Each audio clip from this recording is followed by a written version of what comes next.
सुबह के 7 बजे घर के आंगन में एक बड़ी और मजबूत चारपाई पर बसंती सो रही थी। उसके खर्राटों की आवाज किसी जनरेटर जैसी लग रही थी। वो खर खर खर लगातार चल रही थी। पास ही में दुबली पतली सी दिखने वाली लड़की उसकी बहू जूही थी। जूही बड़ी बाल्टी में पानी भरकर ला रही थी। लग रहा था जैसे जूही बाल्टी नहीं बल्कि बाल्टी जूही को सहारा दे रही हो। जूही के हाथ से बाल्टी आंगन में जोर से गिरती है। कौन है रे बदतमीज? कौन मेरी नींद को कीड़े कर रहा है? वो कीड़े नहीं अम्मा जी, बाल्टी हाथ से छूट गई। पानी भरकर लाई थी, इतनी भारी थी कि। बसंती त्योर चढ़ाती है और एक करवट लेती है जिससे पूरी चारपाई चरमर करती है। जब तेरे बस की नहीं होती तो काहे तू इतना फड़फड़ाने लगती है री टिड्डी? सवेरे सवेरे हमारी नींद हराम कर दी। हाँ अम्मा जी, 7 बज गए हैं, सूरज सर पर उग आया है। आपको तो वैसे भी उठना ही था। मनीष जी को भी तो दफ्तर जाना है, उनको चाय नहीं मिलेगी तो घर सर पर उठा लेंगे। और बसंती उठने की कोशिश करती है। पहले वो एक हाथ देखती है, फिर दूसरा। उसके उठते ही बेचारी चारपाई भी राहत की सांस लेती है। मनीष मनीष, अरे वो तो हमरा लल्ला है, शेर है शेर। और तू तो बिल्ली के बच्चे जितनी भी नहीं है, बातें शेर की बगाड़ती है। देख तो जरा, बाल्टी के पीछे तू छुप गई है या बाल्टी तेरे पीछे? पता ही नहीं चल रहा। अम्मा जी, कद छोटा है तो क्या हुआ, काम तो पूरा घर का मैं ही करती हूँ। आपको तो कभी शिकायत का मौका नहीं दिया ना। काम करती है। सवेरे सवेरे मजाक चल रहा है क्या? अरे तू झाड़ू लगाती है तो लगता है माचिस की तीली इधर उधर लुढ़क रही है। जा मेरे लिए अदरक वाली कड़क चाय ला। और सुन, चीनी कम डालना, हमको अपना फिगर मेंटेन रखना है। 5 किलो खाकर भैंस की तरह रेंगने को तो ये मोटी फिगर कहती है। हाँ, गेंद जैसी हो रखी है और फिटनेस मेंटेन करना है मोटी को। हैं? क्या बोली? वो अम्मा जी अभी लाई। मेरा मतलब है कि आप थोड़ा मीठा तो लेना। इतनी डाइटिंग करेंगी तो कहीं कमजोरी ना आ जाए। हाँ चल, तू अब जिद कर रही है तो बढ़िया सी मीठी चाय ले आ। हाँ। रसोई में जूही एक स्टूल पर खड़ी होकर ऊपर के शेल्फ से चाय पत्ती उतार रही थी कि तभी उसका पति मनीष वहाँ आता है। जूही, अरे ओ जूही, मेरा नीला वाला शर्ट नहीं मिल रहा। अरे वहीं तो रखा है। जूही पटरे से कूदते हुए नीचे उतर ही रही थी कि उसका बैलेंस डगमगा जाता है और वो गिरती है धड़ाम। माँ, गिर गई रे। अरे अब क्या सामान गिरा? सामान में तेरी बहू गिरी है अम्मा। कौन घड़ी में पसंद किया था इस गुट्टी को भी मैंने। उस दिन इसने हील ना पहनी होती तो मैं धोखे में इसे बिहाती नहीं। मुझे तो आज भी वो मनहूस दिन याद है। हाँ, जहाँ बसंती जूही के गृह प्रवेश को याद कर रही थी, वहीं जूही अभी भी फर्श पर पड़े पड़े दर्द से कराह रही थी। ओई माँ, कोई तो उठा दो रे। वो मनहूस दिन। फ्लैशबैक। जब जूही शादी करके चौखट पर खड़ी थी, तब उसने घाघरे के नीचे ऊंची हील की सैंडल पहनी हुई थी, जिसकी वजह से उसके कद का अंदाजा नहीं लग रहा था। अरे वाह बसंती, तेरी तो बहू मनीष के टक्कर की आई है। जोड़ी तो एकदम रापचिक लग रही है। मेरी पसंद है। 4 बार मेरे बेटे के बगल में खड़ा होकर नपाया था, तब जाकर इसे फाइनल किया। वरना तू तो जानती ही है, ऐसी वैसी नाटी गुट्टी को तो मैं अपने मनीष के बगल में भी खड़ा ना होने देती। जूही ये सब सुनकर घूंघट नीचे घबरा रही थी। बहू, जरा चप्पल उतार कर कलश को पांव से गिराकर अपने शुभ कदम घर में तो लाओ। ये क्या आफत आ गई? आज तो घर में घुसी नहीं कि उससे पहले अब तो आसमान से उतरकर खजूर पर आना ही होगा जूही। और जूही हील्स उतारकर जैसी कदम जमीन पर रखती है, 6 इंच कम हो जाती है और मनीष के कंधे से भी नीचे आ जाती है। ये देखकर बसंती का तो मुंह खुला का खुला रह जाता है, मगर विमला जो अभी तारीफ कर रही थी, उसकी टोन ताने में बदल जाती है और वो खूब ठहाका मारकर कहती है। अरे बाप रे बाप, 4 बार चेक करने के बाद भी अपने बेटे के कंधे से भी 4 इंच नाटी बहू ले आई। शाबाश बसंती, शाबाश। हाय रे, इतना बड़ा धोखा। सत्यानाश जाए मेरी अकल को, मेरी आंखों को। बसंती तो वहीं अपना सर पकड़कर बैठ जाती है और जूही घबराते हुए कलश के पांव मारने लगती है। अरे रे बहू, तू कलश को क्या मारती है? मेरे खोपड़े में मार अपनी लात को और इसे फोड़ दे जो मैं तुझे इस घर में लेकर आई। अरे नाटी बहू मिल गई रे।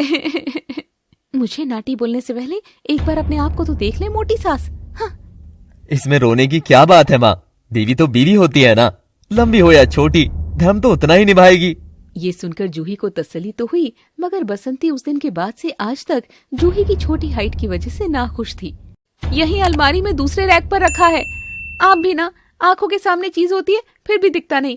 कुछ चीजें दूर से भी कर लिया करो, नहीं तो अपनी उस माँ को कह दिया करो सारा दिन घर पर चारपाई पर सजे रहने से नहीं बनेगा फिगर, थोड़ा हिलेंगी डुलेंगी तब जाकर पतली होंगी। यार लगता है आज तो दोनों सास बहू का मूड ही खराब है। मनीष बेटा, इससे पहले तू लपेटा जाए, निकल ले यहाँ से। अरे ओ नन्ही चीटी, चाय पत्ती लेने क्या श्रीलंका चली गई कि चाय के पतीले में गिर गई? दिख नहीं रही है? मैं आऊं क्या ढूंढने? पता नहीं कब काम चोरी करना छोड़ेगी ये पिद्दी बहू। हाँ। बाप रे, रडार चालू हो गया। तू चाय ले जा जूही, मैं शर्ट खुद ही ढूंढ लूंगा। जूही लंगड़ाते हुए फिर से स्टूल पर चढ़कर काम करने लग जाती है। बसंती अब एक बड़ी कुर्सी पर बैठी थी, जो कुर्सी में पूरी तरह से फिट भी नहीं हो रही थी। जूही ट्रे लेकर आती है और कप बसंती को देती है। बसंती एक घूंट लेती है और मुंह बनाने लगती है। ई का है? ई चाय है या शरबत? और अदरक? अदरक सूंघा के हटा लिया था क्या रे? नहीं अम्मा जी, पूरा 1 इंच अदरक कूटा है। अरे तेरे हाथ ही कितने बड़े हैं जो 1 इंच अदरक में स्वाद आएगा? तेरे हाथ की उंगली तो मेरी सिलाई से भी पतली है। जब हम कूटते थे ना तो मोहल्ले वाले समझते थे कि कहीं चट्टान टूट रही है। दम होना चाहिए, दम। अम्मा जी, चाय में दम अदरक से आता है, कूटने वाले के वजन से नहीं। आपको तो घूम फिर कर मेरा छोटा कद बीच में लाना ही होता है। ऐसे बोलने को अब मैं आपके वजन को लेकर कुछ बोलूंगी तो आप बोलेंगी कि ये बहू बहुत बोलती है, अपने कद से ज्यादा बोलती है। बसंती की आंखें बड़ी हो जाती है। वो कप को जोर से मेज पर रखती है। का बोली तू? वजन? अरे पगली, ई वजन नहीं, ई खाते पीते घर की निशानी है। तेरे मायके वालों ने तुझे सूखा पापड़ बनाकर भेजा था। हमने सोचा था घी दूध खिलाएंगे तो भूल जाएगी, पर तू तो अगरबत्ती की अगरबत्ती रही और अब बस सुलगती रहती है। अम्मा जी, अब भगवान ने जैसा बनाया है वैसा ही तो रहेंगे। मैं क्या करूं? अपने पाँव के नीचे अजूबा सीमेंट के 2 पिलर बनवा लूं क्या अब? हाँ, भगवान की बात तो मत ही कर। अरे भगवान तो फुर्सत में मुझे बना रहे थे, जो मसाला बच गया उससे तुझे बना दिया। जा यहाँ से पिद्दी। तभी चुगलखोर पड़ोसन विमला भी बहस के बीच पधारती है। का हो जीजी, सुबह सुबह काहे घर सर पे उठाए हो? राम राम। आओ विमला। अरे का बताएं, ये हमारी पॉकेट साइज बहुरिया की वजह से बीपी बढ़ा रहत बनी। देख रही हो, चाय में पानी ज्यादा और दूध कम है। ऐसा नहीं का साइज कम और जुबान ज्यादा है, हमको मोटी बोलत मानी। तुम ही बताओ कौन एंगल से हम मोटी लगत रही हैं? सी इज जूलियस जीजी। आजकल की बहुएं जूलियस ही रहती है, बस अपनी सास लोगन से जब देखो बहसबाजी बहसबाजी। जूलियस। अब विमला जूही को ऊपर से नीचे तक घूर कर देखती है। हैं जूलियस बहू, तुझसे क्यों ही बात करूं? वैसे जीजी, तुम फीकी चाय क्यों पीने लगी? अरे डॉक्टर वह हमको मना किए है ना। डॉक्टर तो तुम्हें सांस लेने को भी मना कर दे तो तुम मानोगी थोड़ी ही। वैसे जीजी, सुना है बहू के लिए नई साड़ी लाई हो? हाँ लाई तो थी, पर क्या बताऊं बिमला, 6 मीटर की साड़ी इसको पहनाओ तो लगता है किसी ने रजाई में गुड़िया लपेट दी है। 3 बार तो लपेटा खा जाती है, फिर भी पल्लू जमीन पर लौटता है। दर्जी भी कहता है काकी इसका ब्लाउज बनाऊं या रुमाल सिल दूं? कतई तिल्ली है जूही तो। जूही को अब ये हंसी मजाक चुप जाता है। उसकी आंखों में हल्का पानी आ जाता है, पर वो पल्लू से चेहरा पोंछकर अंदर चली जाती है। हे मालिक, 2-4 इंच बड़ा बना देते तो आज कोई भी मुंह उठाकर मेरी इतनी बेइज्जती ना करता। थक गई हूँ मैं अपने लिए ऐसे ताने सुनकर। हंसी मजाक में लेती हूँ, मगर कितना लूं? क्या कोई दवा, कोई इलाज नहीं है इस छोटे कद को बड़ा करने का? क्यों बनाया मुझे ऐसा तूने? जूही बिस्तर पर पड़े रो रही थी। वहीं बिमला बसंती अभी भी जूही की ही बुराई करके मस्खरी ले रही थी। एक बात तो है जीजी, तुम पतली लगने लगी हो, बहू ठीक से खिलाती नहीं है का? कोई बात नहीं, मैं खास घी के लड्डू लाई हूँ बस तुम्हारे लिए। खाई पी के चुस्त हो जाए मेरी जीजी, और क्या चाहिए? और बसंती खुश होकर लड्डू लपेटने लगती है, वो भी एक साथ 2-4। खा मोटी खा, और खा खा खाकर भैंस हो जा, तभी तो तेरा और तेरी इस छोटी बहू का जोड़ा हम सबको हंसाएगा। मोटी सास की छोटी पिद्दी बहू। विमला मौके का खूब फायदा उठा रही थी। क्या बसंती समझ पाएगी उसकी चाल, और क्या जूही इन तानों से बच पाएगी? जानने के लिए देखिए मोटी सास की छोटी बहू, कहानी केवल काका टीवी पर। Thanks for watching. अरे जीजी, लड्डू तो तू खा रही है, पर मुझे एक चिंता खाए जा रही है। का चिंता है री? और लड्डू है तो देना। अरे जीजी सोच, अगर कल को तेरा पोता हुआ और वो भी इसी माचिस की डिबिया जैसा हुआ तो लोग क्या कहेंगे? कहेंगे बसंती का पोता नहीं, ये कोई नाटा पैदा हुआ है। हाय दैया, ये तो हमने सोचा ही नहीं। अगर हमारे खानदान का वारिस भी बोना पैदा हो गया तो हमारी तो नाक ही कट जाएगी। समाज में मुंह दिखाने लायक नहीं रहेंगे हम। तूने तो आगे की चिंता अभी से दे दी बिमली। वही तो जीजी, अब देख लक्षण तो माँ के ही आते हैं। बाप शेर हो पर माँ अगर बिल्ली हो तो बच्चा म्याऊं ही करेगा, दहाड़ेगा नहीं, और वो म्याऊं भी छोटा सा ही करेगा। तो क्या करें विमला, अब बहू बदल तो नहीं सकते। जी तो करता है ई पिद्दी को 2 ट्रक के बीच बांधकर खिंचवा दूं। बहू बदल नहीं सकती पर बढ़ा तो सकती है। कहा क्या बड़बड़ा रही है? मैं तो मजाक ही करी थी बिमली, पर मैं तो सच बोल रही हूँ जीजी। अरे उस पास के गांव में एक लंबू बाबा आए हैं। सुना है उनकी दवाई से और उनके बताए टोटकों से आदमी ताड़ के जैसे पेड़ जैसा हो जाता है। तू जूही को वहां ले जा, कुछ ना कुछ जुगाड़ तो हो ही जाएगा। लंबू बाबा, ठीक है आज इस पिद्दी का इलाज करवाते हैं। या तो ये लंबी होगी या फिर मैं इसे खींच खींच कर लंबा कर दूंगी। विमला मन में राजी होकर वहां से चली जाती है। अब शाम का समय आता है। जूही बेचारी इस बात से अनजान रसोई में अपना काम कर रही है। ओरी 1.5 फुटिया, तनिक रसोई से बाहर निकल। कब तक छिपेगी तू चूल्हे की आड़ में? अभी तो आजा अपनी सास के दरबार में। बसंती अपने सिंहासन पर फैल कर बोल रही थी। जी अम्मा जी, क्या हुआ? नमक ज्यादा हो गया क्या? नमक नहीं, तेरा कद कम हो गया है और अब मुझे ये बर्दाश्त नहीं। इधर आ आंगन में। जूही आंगन में आती है तो पंखे से एक रस्सा लटका देखती है। अम्मा जी, ये रस्सा काहे के लिए है? आप फांसी तो नहीं लगा रही ना मुझे? फांसी नहीं, ये तेरा हाइट चार्जर है। बिमला ने बताया कि लटकने से लंबाई बढ़ती है। चल पकड़ रस्सा और लटक जा। लेकिन अम्मा, इंसान का कद एक उम्र के बाद नहीं बढ़ता।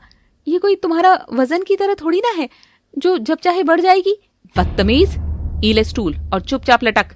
खबरदार जो नीचे उतरी, जब तक तेरे पैर जमीन को नहीं छुए तब तक लटकना है। जूही जैसे तैसे लटक जाती है पर कुछ सेकंड में ही वो थक जाती है। अम्मा जी, पैर जमीन तक आने में तो 10 साल लग जाएंगे। मेरी बाहें उखड़ जाएंगी, हम पर दया करो। ज्यादा टर टर मत कर, लटक। जूही बेचारी घड़ी के घंटे की तरह झूल रही थी इधर से उधर। वो ससुरी बिमला ऐसी कपट्टी पढ़ा गई मेरी सास को, जो मुझे घंटी का घंटा बनाकर यहाँ पर बजा रही है। उई माँ, उतार दो, मैं गिर जाऊंगी। गिर जाएगी तो क्या हुआ, धरती के नजदीक ही तो है, ज्यादा चोट नहीं लगेगी। वैसे भी चींटी गिरने से मरती थोड़ी ना है। तभी मनीष ऑफिस से आता है। सामने का नजारा देखकर उसका बैग हाथ से छूट जाता है। उसकी पत्नी हवा में झूल रही है और माँ नीचे खड़ी होकर ताली बजा रही है। अम्मा, ये क्या सर्कस चल रहा है? जूही को नीचे उतारो, उसे चोट लग जाएगी। अरे आने दे चोट, मर्द बनने दे इसे। तू बीच में मत बोल, हम अपने पोते की हाइट का इंतजाम कर रहे हैं। मनीष जी बचाओ, मेरे हाथ छूटने वाले हैं। जूही के हाथ छूटते हैं और वो धड़ाम से नीचे गिरती है, पर सौभाग्य से वो बसंती के ऊपर गिरती है, मतलब बसंती के विशाल पेट पर, जो एकदम गद्दे का काम करता है। जूही तो बस उछल कर रह जाती है। हाय दैया, मर गई रे। मेरा पेट, मेरी किडनी, मेरा फेफड़ा सब पिचका दिया इस लोहे की लाट ने। अरे हट ऊपर से, दिखती ही पिद्दी है तू, पर तेरे हाड़ मांस मेरे भीतर घुस गए। हाँ, सॉरी अम्मा जी, वो बैलेंस बिगड़ गया। हाँ, जब देखो दोनों की अलग ही नौटंकी चलती है। निकलो रे पतली गली से। बैलेंस नहीं, तेरी किस्मत बिगड़ी है। अब कल तुझे बाबा के पास ले चलूंगी, तैयार रहियो। अगला दिन आता है। लंबू बाबा का एक अजीब सा आश्रम था जहाँ हर चीज लंबी है। हकीम बाबा खुद एक ऊंचे मचान पर बैठे हैं। बसंती हांफते हुए जूही को खींच कर वहां लाती है। बाबा की जय हो। बाबा, हमारी समस्या बहुत छोटी है पर दुख बहुत बड़ा है। हम जानते हैं बच्चा, तुम चाहती हो कि ये बौना पौधा बरगद का पेड़ बन जाए, है ना? हाय बाबा, तुह का कैसे पता चला? तुम तो अंतर्यामी हो। अम्मा जी, वो मुझे देख रहे हैं, इसमें अंतर्यामी वाली बात क्या है? चुप कर पीदी, बाबा के बीच में मत बोल। इस समस्या का समाधान है पर कठिन है। जॉन कहो वो करेंगे बाबा, बस इसे कम से कम 5 फुट का कर दो। अभी तो ये आधार कार्ड की फोटो में भी पूरी नहीं आती। उपाय सुनो, इसे रोज सुबह ऊँटनी का दूध और बांस का मुरब्बा खाना होगा और इसे 4 घंटे धूप में खड़ा रहना होगा, सिर पर ईंट रखकर, ताकि ईंट के वजन से शरीर का दबाव पड़े और कद ऊपर की तरफ भागे। बाबा, दबाव से तो चीजें पिचकती है, लंबी कैसे होंगी? ये उपाय है सजा? मुझ पे दया करो तुम। तू बाबा को विज्ञान सिखाएगी? चुप बाबा, हम सब करेंगे। आपकी ईंट का इंतजाम मैं करूंगी। बसंती जूही को घर ले आती है और उसे ऊंची बिल्डिंग बनाने के जतन में जुट जाती है। अब सुन बहुरिया, आज से इस घर में कोई स्टूल इस्तेमाल नहीं करेगा। तो अम्मा जी मैं ऊपर के डब्बे कैसे उतारूंगी, मेरा हाथ नहीं पहुंचता। उचकेगी, कूदेगी, लपकेगी, तभी तो नसें खींचेगी और तू लंबी होगी।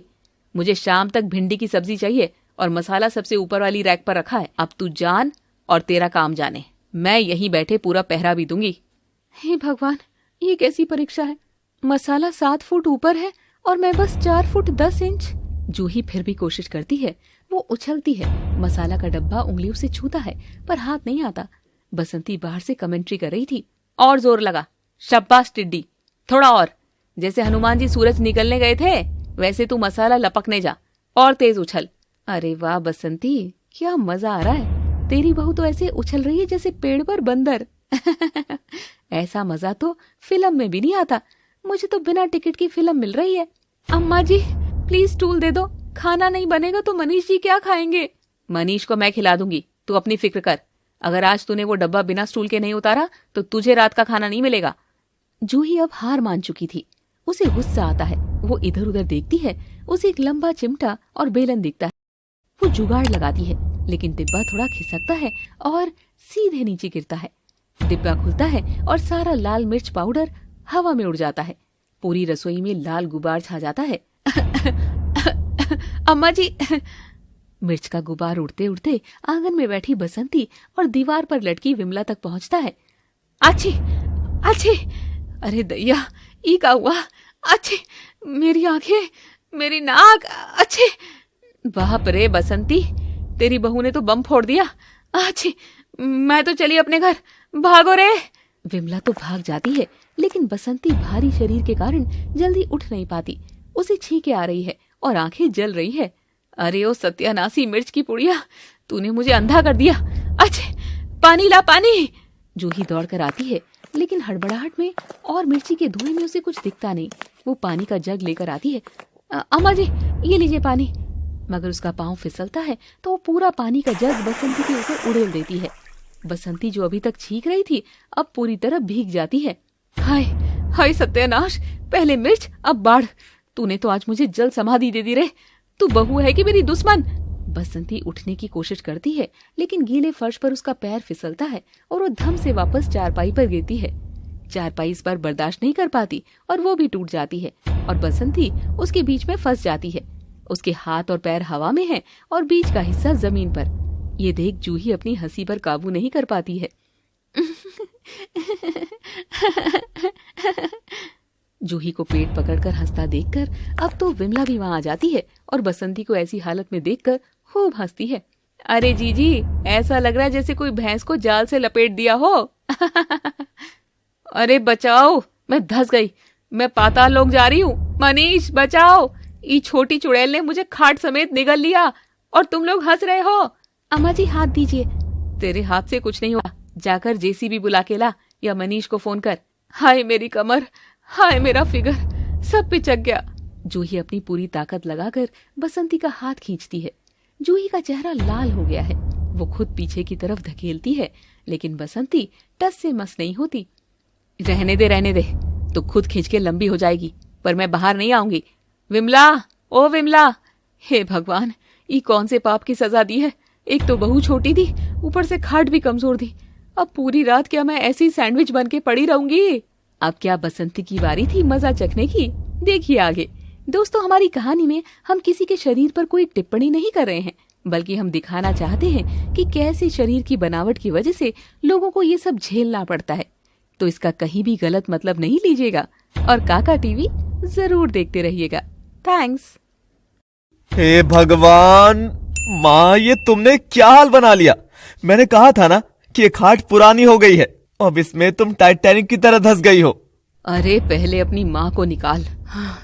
मेरी कमर का रबर बैंड बन गया है और ये चुड़ैल खड़ी होकर दांत निपोर रही है। मनीष और जूही मिलकर पूरी ताकत लगाते हैं। विमला भी दिखावे के लिए एक उंगली लगा ही देती है।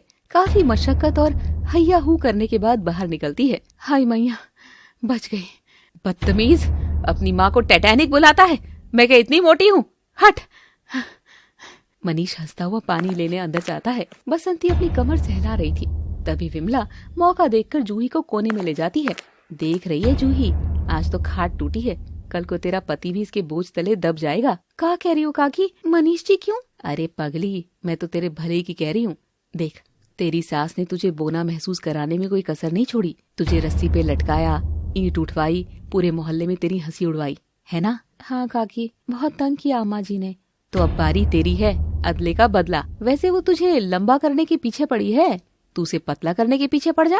मनीष को बोल कि अगर अम्मा पतली नहीं हुई तो उनका हार्ट फेल भी हो सकता है। फिर देख तमाशा, जब ये मोटी भूखी रहेगी और घास फूस खाएगी तब इसे पता चलेगा कि जबरदस्ती का नुस्खा क्या होता है। बहुत तंग किया ना मेरी बेचारी छोटी सी बहुरिया को। जूही के दिमाग की बत्ती जलती है। उसे विमला की बात में दम लगता है।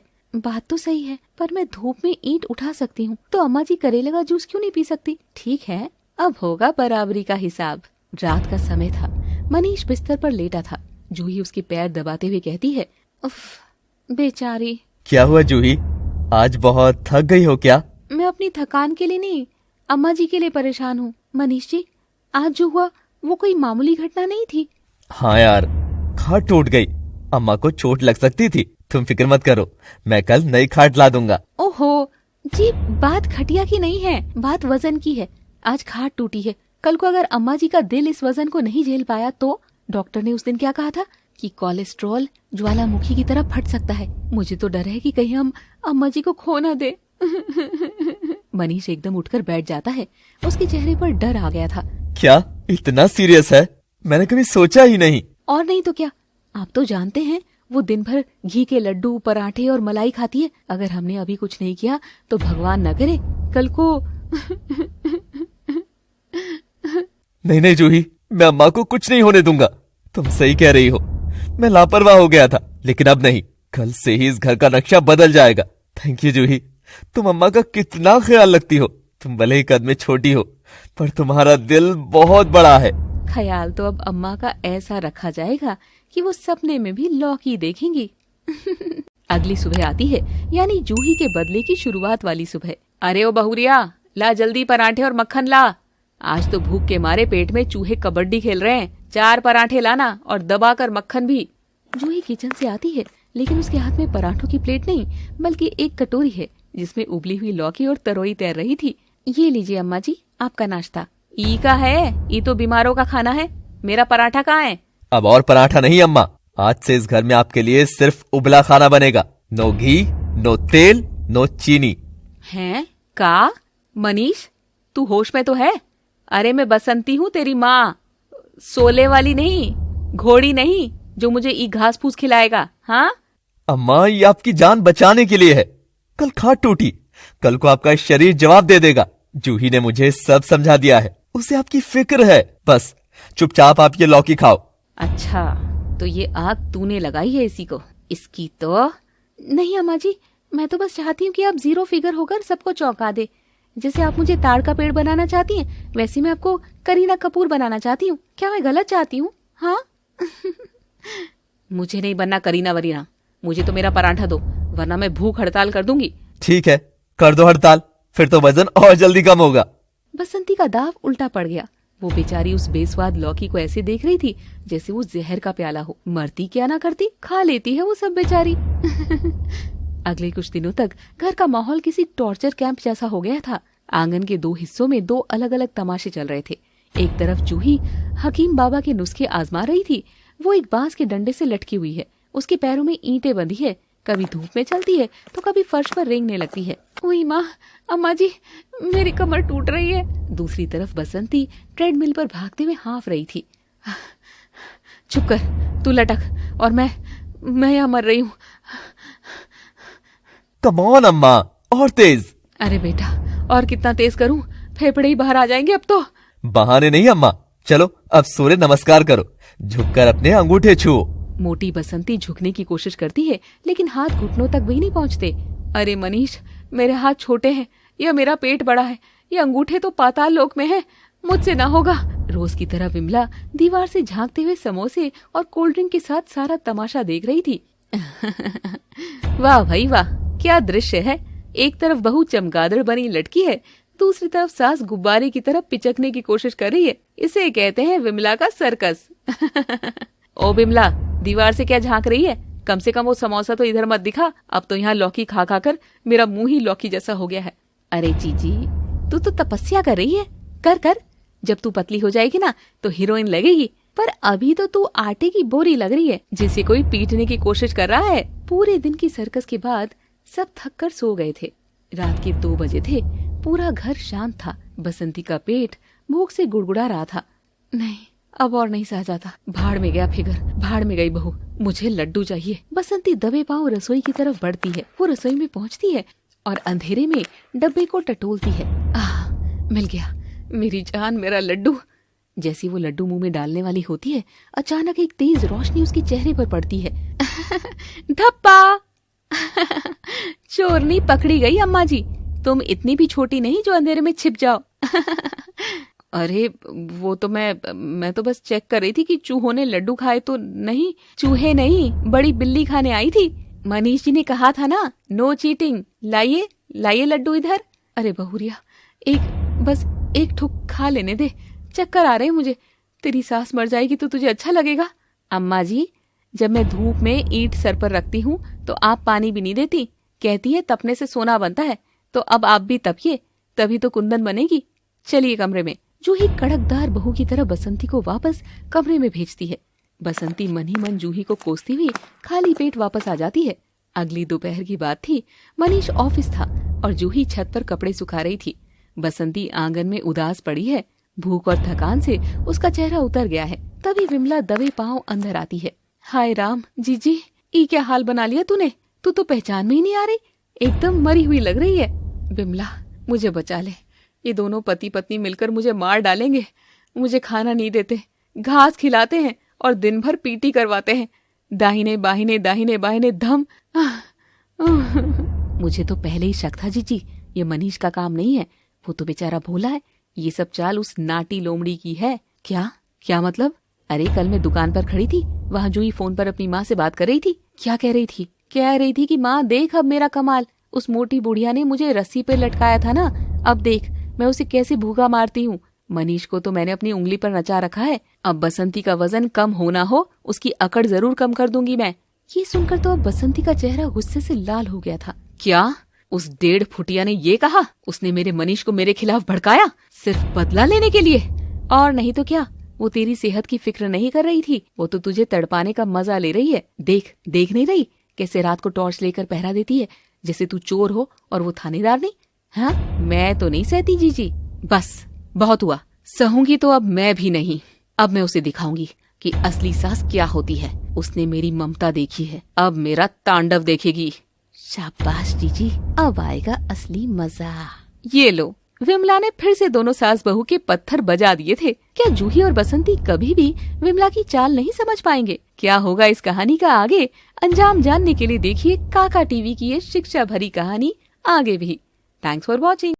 सुबह का समय रसोई में सन्नाटा पसरा था, लेकिन ये तूफान से पहले की शांति लग रही थी। जूही हमेशा की तरह उबली हुई लौकी और बिना तेल की तरोई लेकर आंगन में आती है। अम्मा जी, नाश्ता तैयार है। आज लौकी में थोड़ा सा काला नमक डाला है, स्वाद अच्छा लगेगा। लौकी, तरोई, काला नमक? ताना कसते हुए अचानक से बसंती पूरे जोर से कटोरा आंगन के बीच में फेंक देती है। सब्जी आंगन में बिखर जाती है। अम्मा जी, ये क्या किया? ये तो आपकी सेहत के लिए। सेहत? भाड़ में गई ऐसी सेहत, और चूल्हे में गई तेरी ये हमदर्दी। ओरी जहरीली नागिन, तू सोचती है मुझे पता नहीं? तू मुझे पतला नहीं कर रही, तू मुझे मिटा रही है, ताकि इस घर पर तेरा और तेरे इस बोने कद का राज हो सके। मैं क्या समझती नहीं हूँ? हाँ अम्मा, क्या हुआ? खाना क्यों फेंक दिया? तू चुप रह, जोरू के गुलाम। अपनी बीवी की चिकनी चुपड़ी बातों में आकर अपनी माँ को भूखा मार रहा है।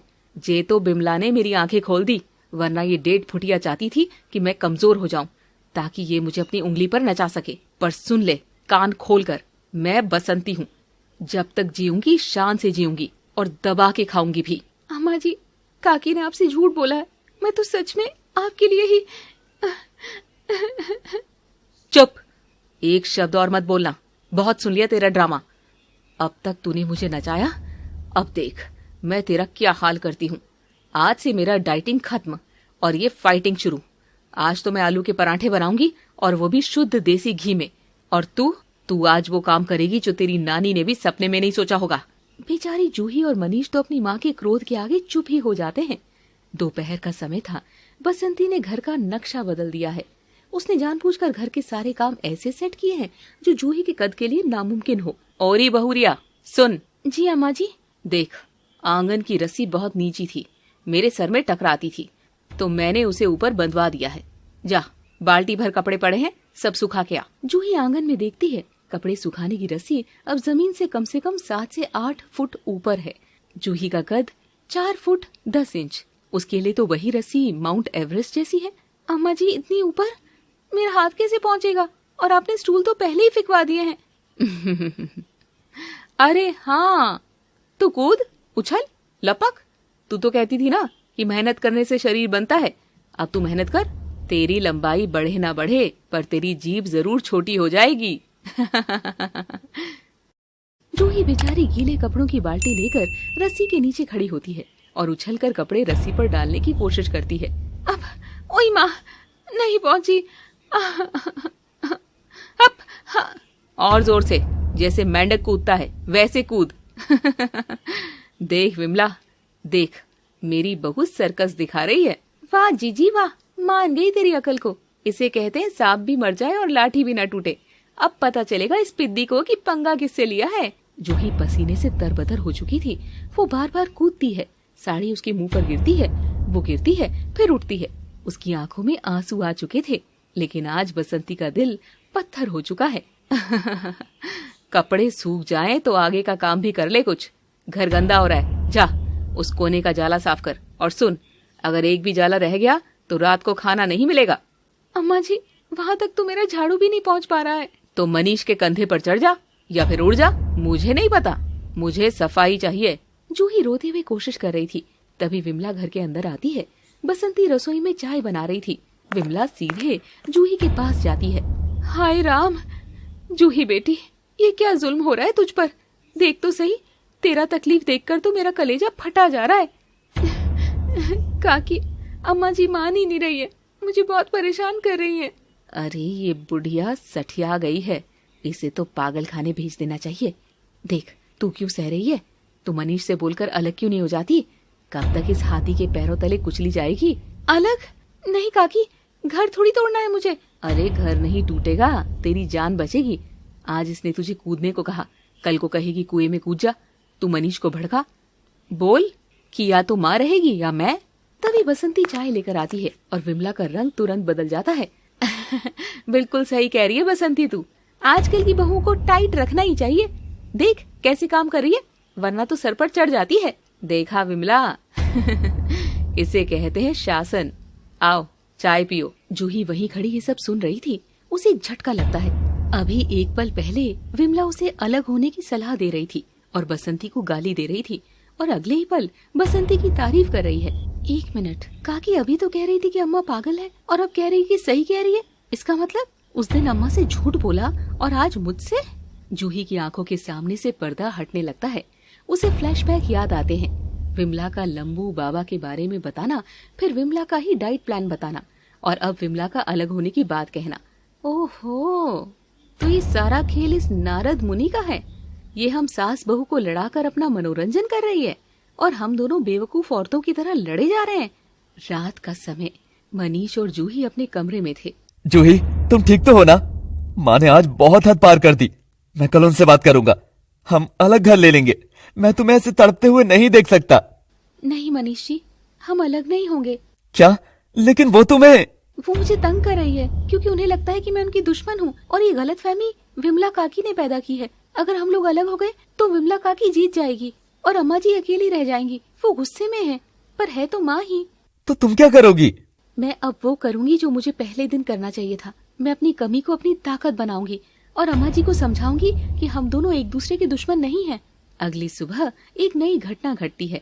बसंती आंगन में अपनी पुरानी प्लास्टिक की कुर्सी पर बैठी थी कि अचानक से चट कड़क धड़ाम। हाय मैया, मेरी कमर! कुर्सी के चारों पाए फैल जाते हैं और बसंती जमीन पर चित हो गई। अरे कोई है? अरे मनीष, अरे जूही, उठाओ मुझे, मैं तो चिपक गई जमीन से।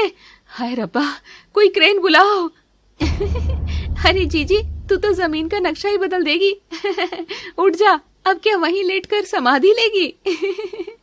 विमला हंस मत, आके हाथ दे, मुझसे उठा नहीं जा रहा है। अरे जीजी, मेरे कमर में खुद दर्द है, मैं तुझे उठाऊंगी ना तो मैं खुद ही लेट जाऊंगी, तो अपने बेटे का इंतजार कर। विमला बहाना बनाकर वहां से हट जाती है।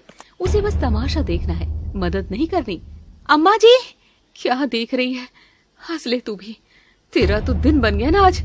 मोटी सास गिर गई। हाँ, मैं विमला काकी नहीं हूँ अम्मा जी, जो तमाशा देखूं।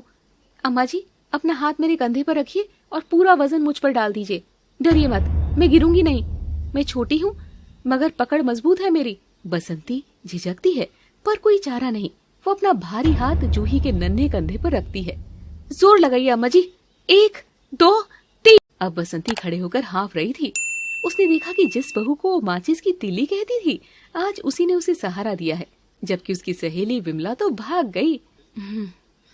ठीक है, जा अपना काम कर। ये क्या? अरे मेरी चाबियां गिरते समय शायद संदूक के नीचे घुस गई। अब क्या होगा? तिजोरी की चाबी है उसमें। बसंती झुककर हाथ डालने की कोशिश करती है, लेकिन उसकी कलाई इतनी मोटी है कि संदूक के नीचे जा ही नहीं सकती। वो कोशिश करती है पर हाथ फंस जाता है। हाय, हाथ ही नहीं जा रहा, उंगलियां भी नहीं पहुंच रही। मनीष! अम्मा, जगह बहुत कम है, मेरा हाथ नहीं जा रहा। संदूक बहुत भारी है, इसे हटाने के लिए तो 4 आदमी चाहिए। अब क्या होगा? लोहार को बुलाना पड़ेगा क्या संदूक तोड़वाने के लिए? हाँ अम्मा जी, मैं कोशिश करूं? मेरा हाथ छोटा है अम्मा जी, और पतला भी। जूही जमीन पर लेट जाती है। उसका हाथ इतना पतला और छोटा है कि वो आसानी से संदूक के नीचे उस सकड़ी जगह में चला जाता है। ये लीजिए अम्मा जी, आपकी चाबी।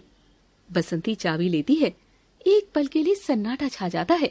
आज तेरे छोटे हाथों ने मेरा बड़ा काम कर दिया। अम्मा जी, सुई तलवार का काम नहीं कर सकती और तलवार सुई का काम नहीं कर सकती।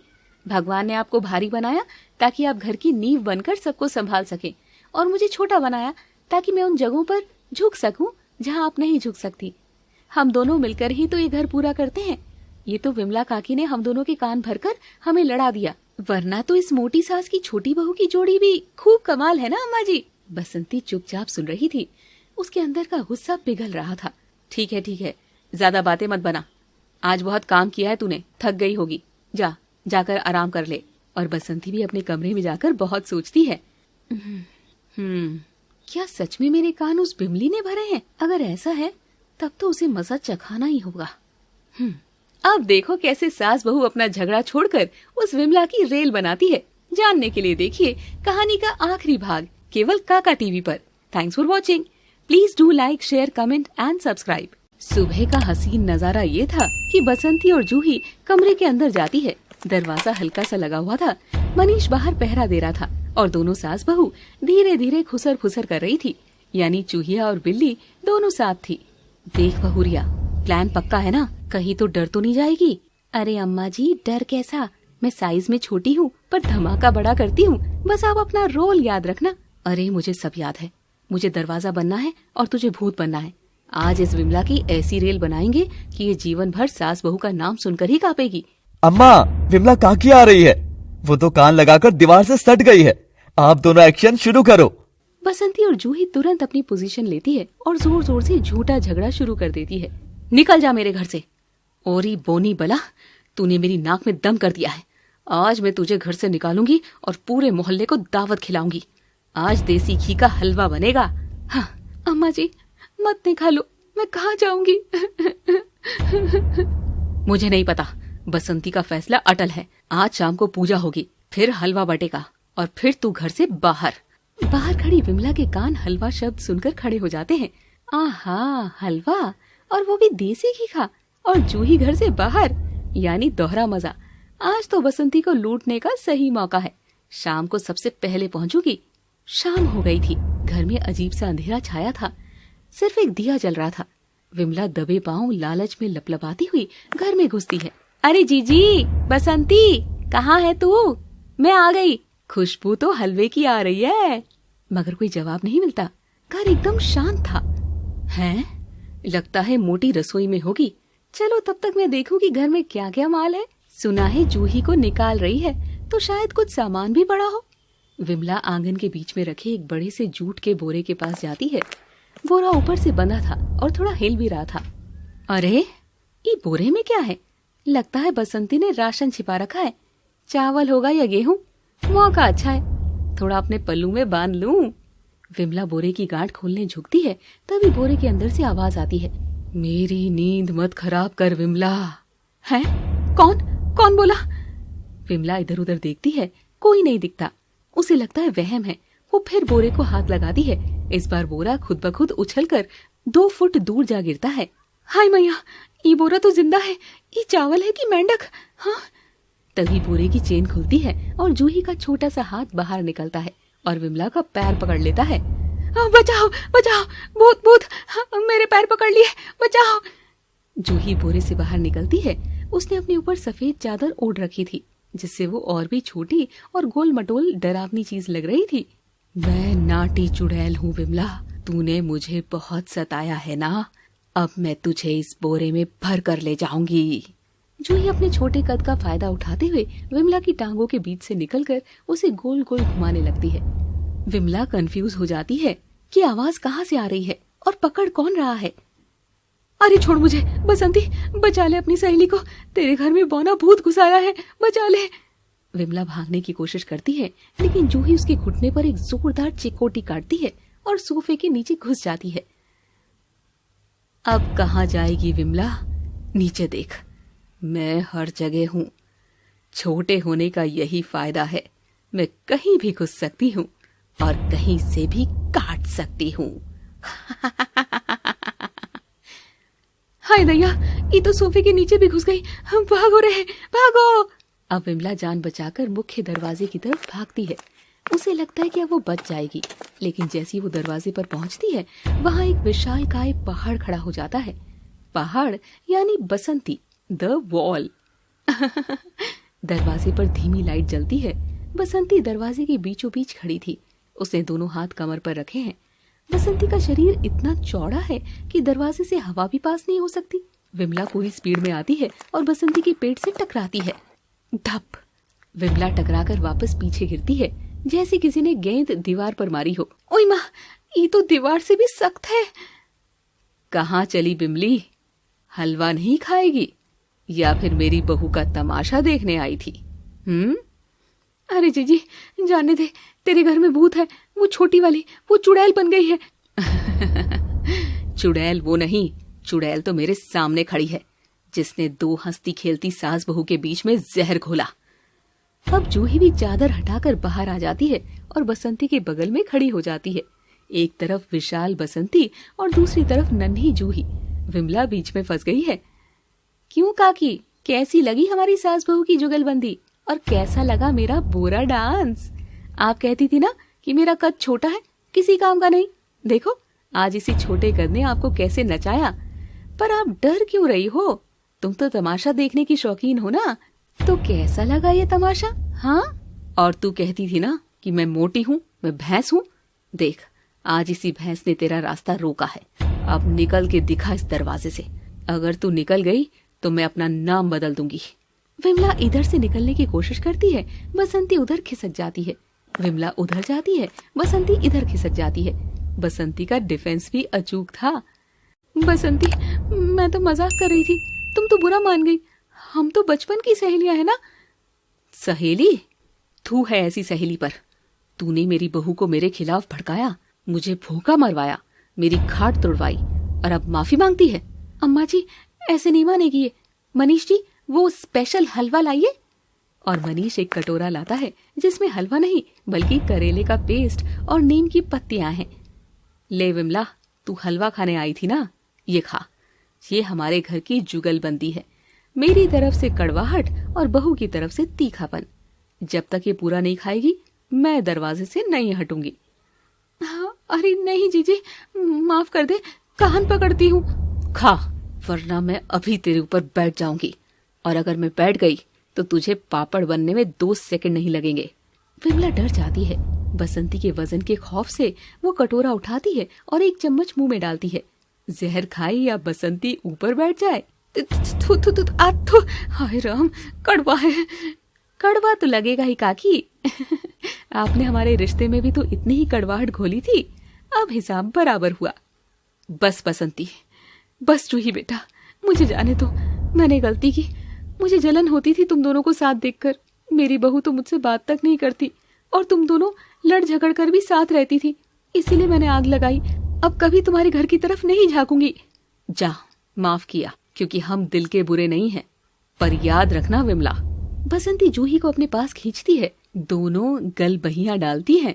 ये जो हम दोनों की जोड़ी है ना, ये ताला और चाबी जैसी है। मैं भारी भरकम ताला हूँ और ये मेरी छोटी सी चाबी है। मेरे बिना ये बेकार और इसके बिना मैं नहीं खुल सकती। हम अलग अलग नहीं, एक हैं। और खबरदार अगर किसी ने अब मेरी सास को मोटी कहा, वो मोटी नहीं, ग्रेट खली है हमारी। तौबा भाई तौबा, ऐसी सास बहू की जोड़ी से भगवान बचाए। विमला दुम दबाकर भागती है। उसके जाते ही पूरा घर ठहाकों से गूंज उठता है। आंगन में फिर से शांति है, लेकिन अब सुकून वाली शांति है। बसंती चारपाई पर बैठी है और जूही उसके पास बैठी पैर दबा रही है। रहने दे बहुरिया, थक गई होगी तू। आज तूने उस बिमला को जो मजा चखाया, मेरा दिल खुश हो गया। आमा जी, लेकिन एक बात तो माननी पड़ेगी, विमला काकी की वजह से एक फायदा तो हुआ। क्या? मेरा वजन 2 किलो बढ़ गया और आपका 2 किलो घट गया। हाँ वो तो है, पर अब मैं समझ गई हूँ बहुरिया, भगवान ने जिसको जैसा बनाया है वो बेस्ट है। अगर मैं पतली होती तो आज विमला को दरवाजे पर रोक नहीं पाती, और अगर मैं लंबी होती तो संदूक के नीचे से चाबी नहीं निकाल पाती, और ना ही विमला काकी को वो बोरा वाला डरवा पाती। लो भाई, अब युद्ध खत्म हुआ तो असली चाय पी लो, अदरक वाली। और अम्मा, तुम्हारे लिए थोड़ी चीनी भी डाली है। जियो मेरे लाल। जूही खड़ी होती है और एक स्टूल लेकर आती है ताकि बसंती के गले लग सके। बसंती बैठे बैठे उसे गले लगा लेती है। जूही बसंती की विशाल बाहों में पूरी तरह समा जाती है। देख, अब भी तू मेरी गोद के बच्चे जैसी लगती है। कोई बात नहीं अम्मा जी, बड़ा हुआ तो क्या हुआ, जैसे पेड़ खजूर, पंछी को छाया नहीं, फल लागे अति दूर। आप तो बरगद का पेड़ है, छाया भी देती है और फल भी। और तू मेरी तुलसी है, छोटी है पर घर के आंगन की रौनक है। तो दोस्तों, कैसी लगी आपको हमारी ये चटपटी कहानी, मोटी सास की छोटी बहू? देखा आपने, दूसरों की बातों में आकर अपने घर का सुकून नहीं खोना चाहिए। सास अगर ड्रम है तो बहू चम्मच है, दोनों बजेंगे तभी तो घर में संगीत होगा। अगर आपको बसंती की दादागिरी और जूही की चालाकी पसंद आई हो तो वीडियो को लाइक ठोको और कमेंट में बताओ कि आपकी सास या बहू में कौन सी आदत सबसे मजेदार है। मिलते हैं अगली कहानी में, तब तक के लिए खाते पीते रहो और विमला जैसी पड़ोसनों से बच के रहो। राम राम। मगर हमारे चैनल से नहीं बचने का और ऐसी कहानियों को लगातार देखने के लिए बार बार काका टीवी पर आने का। कीप वॉचिंग काका TV and please do like, share, comment and subscribe. Thanks.